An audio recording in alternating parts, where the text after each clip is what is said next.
Wo bí báyìí, wàá gbóhun tó fẹ́ ṣẹlẹ̀ síràwọ̀ rẹ gangan lọ́jọ́ tòní tí ń ṣe ọjọ́ Friday, November 28 ọdún 2025 tá wà nú ẹ̀ yìí. Mo kí Ọlọ́run ọba, mo ṣèbà Olódùmarè, ìbà akọ́dá ayé, ìbà aṣẹ̀dá ọ̀run, mo ṣèbà Ọ̀rúnmìlà, atórí ẹni tí ò sunwọ̀n ṣe, ẹlẹ́rìí ìpín tòun tàyànmọ́, mojúbọ ọkùnrin, mojúbọ obìnrin, mo kí gbogbo ojú tó ń wò mí níbikíbi tí ẹ ti ń gbọ́ mi káàkiri àgbáńlá ayé. Ẹ̀yin tẹ́ ń wò mí pátá, ẹ bá ń share fídíò yìí kó jẹ́ òwúrọ̀ àtàǹfààní fọ́pọ̀ ènìyàn.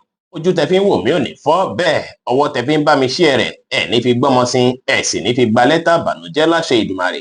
Ẹ̀yin oníràwọ̀ iná tó kanran yan Aries tàbí láàrin March 21 sí April 20, ọjọ́ tòní ẹ máa ní clarity dáadáa lórí iṣẹ́ yín o.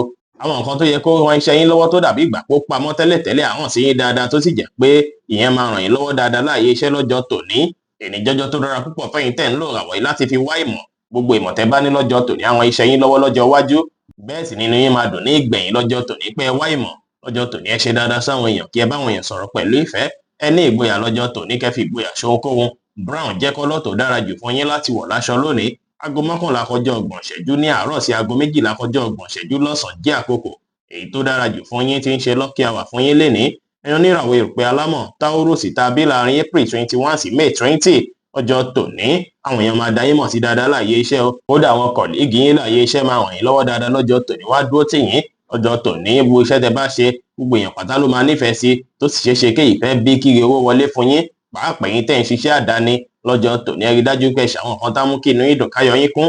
Ẹ tẹpá mọ́ṣẹ́ lénìí, bẹ́ẹ̀ sì ni support èyíkéyìí tó bá wá láti ibikíbi láàyè iṣẹ́ yín, kẹ́ rí dájú pé welcome rẹ̀. Tí green jẹ́ kọ́lọ̀ tó dára jù fún yín láti wọ̀ láṣọ lónìí. Aago 1 kọjá 30 ìṣẹ́jú ní ọ̀sán sí aago 2 kọjá 30 ìṣẹ́jú lọ́sàn-án jẹ́ àkókò èyí tó dára jù fún yín tí ń ṣe lucky hour fún yín lénìí. Ẹ̀yin oníràwọ̀ afẹ́fẹ́ aláwàdà Gemini tàbí láàrin May 21 sí June 21, ó ṣeé ṣe kí iṣẹ́ yín kó dàbí ìgbà pé ó fẹ́ gbomi bákan lọ́jọ́ tòní. Bẹ́ẹ̀ sì ló ṣeé ṣe kó láwọn responsibility èyí tó kàn yín gbọ̀ngbọ̀ngbọ̀n tó jọmọ́ ti ara yín gangan tẹ́ fẹ́ mójútó lọ́jọ́ tòní. Ọjọ́ tòní ní láti rí dájú pé ẹ gbà láfíà láàyè. Lénìí kẹ́ rí dájú pé ẹ gbọ́rọ̀ responsibility púpọ̀ sórí ju bó ṣe yẹ lọ lásìkò tẹ́ bá ń ṣiṣẹ́. Bẹ́ẹ̀ sì ni kò dára kí ẹ ronú àròjù nípa iṣẹ́ rẹpẹtẹ lásìkò tẹ́ bá mójútó nǹkan tó jọmọ́ personal life yín lénìí. Ẹ rí dájú pé ẹ mọ́kàn balẹ̀, kí ẹ mọ̀ dájú pé gbogbo nǹkan tó bá ṣẹlẹ̀ lọ́jọ́ tòní èyí tí ò fi bẹ́ẹ̀ tẹ́ yín lọ́rùn gbogbo ní pẹ́ kẹ́sẹ̀ ńlẹ̀. Ẹ free mind yín, ẹ wà positive, ẹ sì má wọṣọ dúdú rárá lénìí. Lavender jẹ́ kọ́lọ̀ tó dára jù fún yín láti wọ̀ láṣọ lónìí. Aago 7 kọjá 30 ìṣẹ́jú láàárọ̀ sí aago 8 kọjá 30 ìṣẹ́jú láàárọ̀ jẹ́ àkókò èyí tó dára jù fún yín tí ń ṣe lucky hour fún yín lénìí. Ẹ̀yin oníràwọ̀ omi agbára Cancer tàbí láàrin June 22 sí July 22, ọjọ́ tòní máa wà very creative tó ṣe para yín máa yá gágá. Àti ìwọ̀nyí bí gbà bí kí ẹ lo creativity yẹn lórí okòwò lọ́jọ́ tòní, pàápàá láàyè iṣẹ́. Lọ́jọ́ tòní ẹ rí dájú pé ẹ ṣe bẹ́ẹ̀ o, látàrí pa ràn yín lọ́wọ́ dáadáa. Ẹ tẹpá mọ́ṣẹ́ lénìí, ẹ ṣe dáadáa sáwọn èèyàn, kí ẹ ní ìrẹ̀lẹ̀, kí ẹ sì wà determine pẹ̀lú. Grey jẹ́ kọ́lọ̀ tó dára jù fún yín láti wọ̀ láṣọ lónìí. Aago 3 kọjá 30 ìṣẹ́jú ní ọ̀sán sí aago 4 kọjá 30 ìṣẹ́jú lọ́sàn-án jẹ́ àkókò èyí tó dára jù fún yín tí ń ṣe lucky hour fún yín lénìí.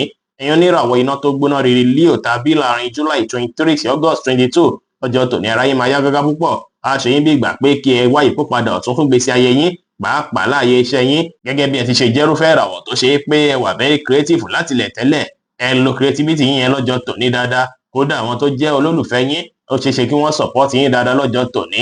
Ọ̀gá yín náà lè support yín dáadáa láàyè iṣẹ́ lọ́jọ́ tòní o. Nǹkan tó dàbí díìlì tó ṣe é pé ẹ ti ń retí pé kó bọ́ sí látijọ́ pípẹ́, ó ṣeé ṣe kó bọ́ sí lọ́jọ́ tòní. Tàbí kí ẹ gbọ́ròyìn èyí tó ṣe é pá múni yín dùn lórí ẹ̀ lọ́jọ́ tòní. Ẹ ṣòtítọ́ ẹ ṣòdodo láwùjọ àwọn èèyàn, ẹ má kánjú ju bó ṣe yẹ lọ lórí okòwò. Ẹ tẹpá mọ́ṣẹ́ lénìí, kẹ́ ṣe dáadáa sáwọn èèyàn pẹ̀lú. Deep pink jẹ́ kọ́lọ̀ tó dára jù fún yín láti wọ̀ láṣọ lónìí. Aago 12 kọjá 30 ìṣẹ́jú lọ́sàn-án sí aago 1 kọjá 30 ìṣẹ́jú lọ́sàn-án jẹ́ àkókò èyí tó dára jù fún yín tí ń ṣe lucky hour fún yín lénìí. Ẹ̀yin oníràwọ̀ erùpẹ̀ funfun Virgo tàbí láàrin August 23 sí September 23, naturally ó ṣeé ṣe kí mood yín rí bákan tàbí kó dàbí ìgbà pé nǹkan fẹ́ sú yín bákan. Ẹ rí dájú pé ẹ jìnnà sí gbogbo nǹkan tó ń jọ argument pátápátá láyìíká alẹ́ yín, bóyá pẹ̀lú mọ̀lẹ́bí àbí pẹ̀lú olólùfẹ́. Issue èyíkéyìí tó bá wáyé lọ́jọ́ tòní ẹ rí dájú pé ẹ compose ara yín, kẹ́ mọ́kàn ara yín balẹ̀. Issue náà má di nǹkan tó ṣe é pátúndé wọn tó. Lénìí kẹ́ rí dájú pé ẹ fi ọ̀rọ̀ sísọ lọ́jọ́ tòní, kí ẹ fi yanjú ohunkóhun. Ẹ free mind yín, kí ẹ wà positive. Tí ènìyàn bá ṣẹ̀yìn má jẹun pẹ́ lórí ìkúnlẹ̀ ṣáájú kẹ́ tó foríjì wọ́n o. Brown jẹ́ kọ́lọ̀ tó dára jù fún yín láti wọ̀ láṣọ lónìí. Aago 2 kọjá 30 ìṣẹ́jú lọ́sàn-án sí aago 3 kọjá 30 ìṣẹ́jú lọ́sàn-án jẹ́ àkókò èyí tó dára jù fún yín tí ń ṣe lucky hour fún yín lénìí.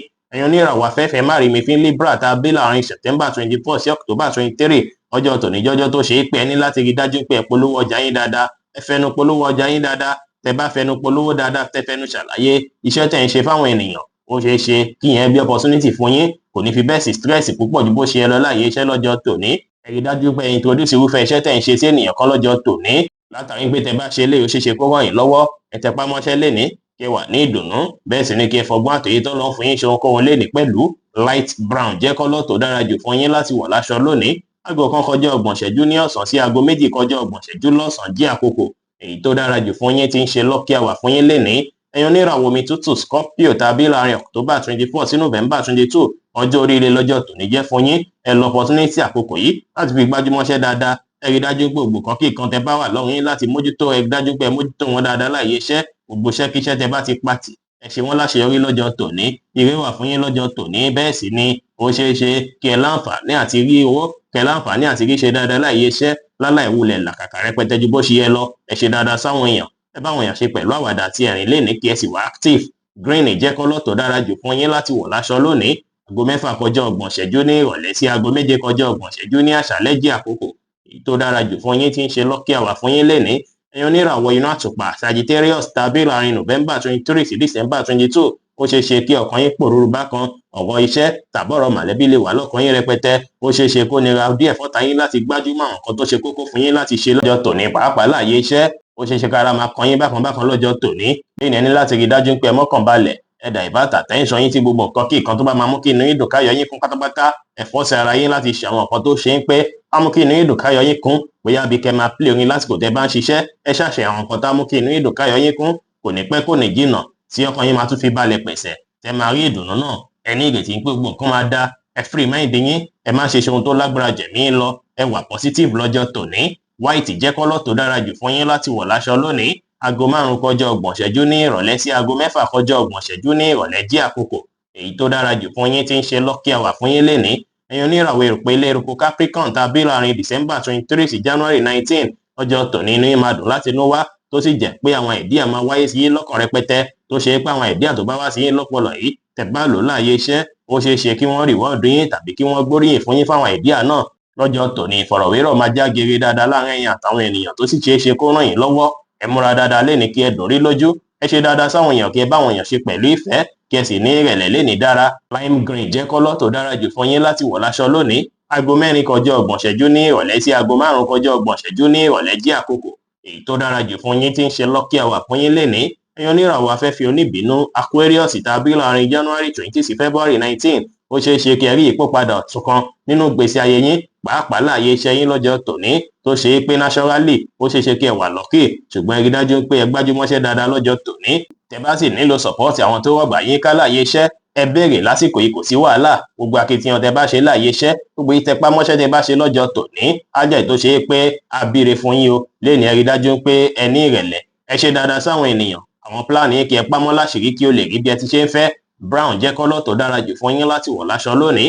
Aago 9 kọjá 30 ìṣẹ́jú láàárọ̀ sí aago 10 kọjá 30 ìṣẹ́jú láàárọ̀ jẹ́ àkókò èyí tó dára jù fún yín tí ń ṣe lucky hour fún yín lénìí. Ẹ̀yin oníràwọ̀ omi tí kì í ru Pisces tàbí láàrin February 20 sí March 20, ó ṣeé ṣe kẹ́ face àwọn challenges díẹ̀ tàbí ìdíwọ́ dènà díẹ̀ kan lọ́jọ́ tòní, pàápàá láàyè iṣẹ́. Lọ́jọ́ tòní ẹni láti rí dájú pé jìnnà sí gbogbo nǹkan tó dàbí èṣù pátápátá láàyè iṣẹ́ lọ́jọ́ tòní.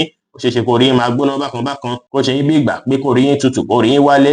Lọ́jọ́ tòní ẹni láti rí dájú pé ẹ mọ́kàn balẹ̀, ẹ rí dájú pé ẹ fi ọpọlọ pípé tọ́lọ́run fún yín, ẹ fi mójútó ohunkóhun lọ́jọ́ tòní. Gbogbo difficulty, gbogbo nǹkan tó bá dàbí ìṣòro èyíkéyìí tó bá wáyé lákòókò yìí, ẹ rí bí àǹfààní láti ní ìdàgbàsókè.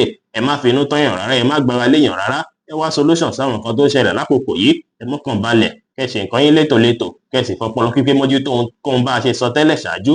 Yellow jẹ́ kọ́lọ̀ tó dára jù fún yín láti wọ̀ láṣọ lónìí. Aago 5 kọjá 30 ìṣẹ́jú ní ìrọ̀lẹ́ sí aago 6 kọjá 30 ìṣẹ́jú ní ìrọ̀lẹ́ jẹ́ àkókò èyí tó dára jù fún yín tí ń ṣe lucky hour fún yín lénìí. Bó ṣe jẹ́ nìyẹn fún gbogbo irúfẹ́ ìràwọ̀ méjìlá tó wà pátá. Ẹ̀yin tẹ́ ń wò mí pátá, ẹ má gbàgbé pé Ọlọ́run Ọba Olódùmarè nìkan lọba tó ní ìmọ̀ jùlọ. Ẹ̀yin tẹ́ fẹ́ ṣèwádìí onírúurú láǹfààní àti kàn sí wa ní WhatsApp 09033897161. Ire gbogbo ajẹ́ tiwa lónìí, lọ́sẹ̀ yìí, lóṣù yìí àti ní gbogbo ọjọ́ ayé wa láṣẹ Ìdùmarè. Ire o.